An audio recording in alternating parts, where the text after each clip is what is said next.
Hello students, today's topic we will start with unit 2 and the topic we will be covering is virtualization.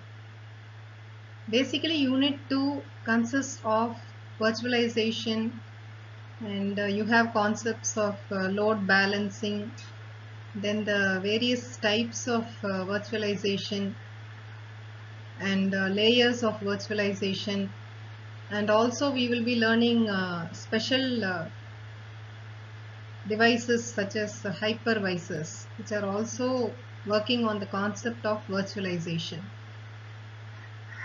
See, the concept might look very new, but let us learn from the basics and I'm sure you'll understand better. So let's first see, what do you mean by the word virtual? See, we all know the dictionary meaning almost as nearly as described, but not completely or according to strict definition. And not physically existing such that but made by software to appear to do so. This is the dictionary meaning, but let's see with more practical examples. See, we all know what physics concepts we have learned in our smaller classes.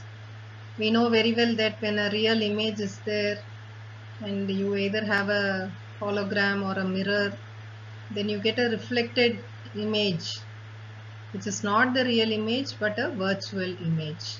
Okay, so that is the meaning of virtual.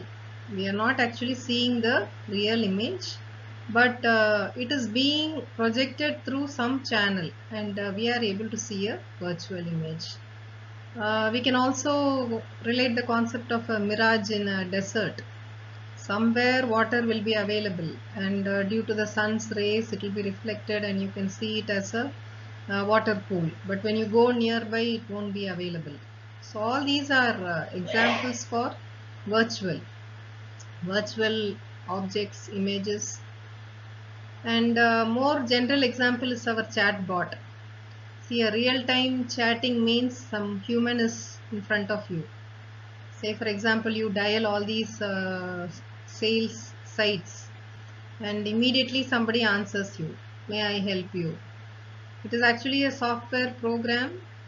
You all know you have smartphones, so your Siri, Alexa, they are all virtual assistants.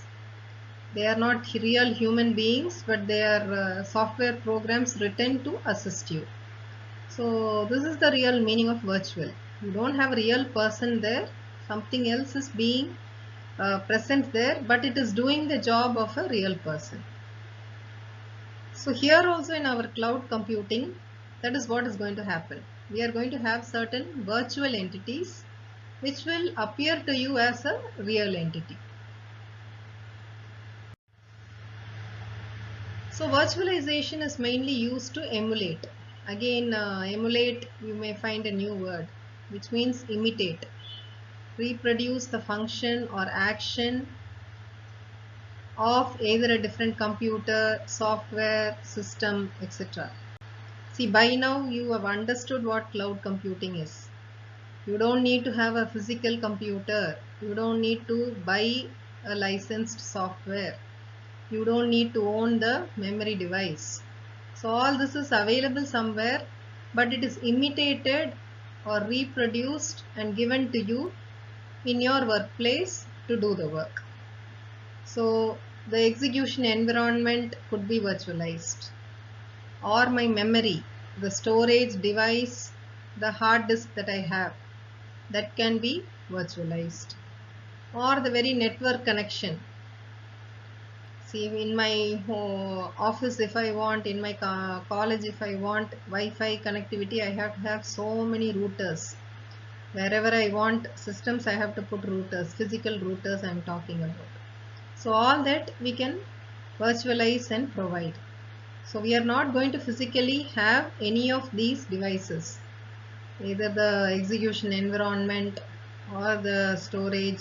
See, environment, when I say a lab having 30 systems, we are not going to have that. If I want 30 systems, from the cloud I will be accessing. So I don't need a big room, I don't need tables to put the 30 systems and so on.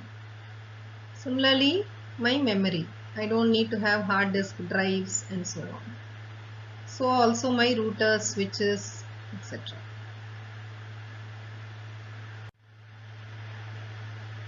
So to be more technically defining, you have the traditional architecture. In my home, I have a hard drive. I have a CPU system. Then on top of it, I would have bought and loaded my Windows operating system or my free Ubuntu I would have put. On top of that, I will have applications. I may have MS Office. I may have Visual Studio. So this is the traditional setup.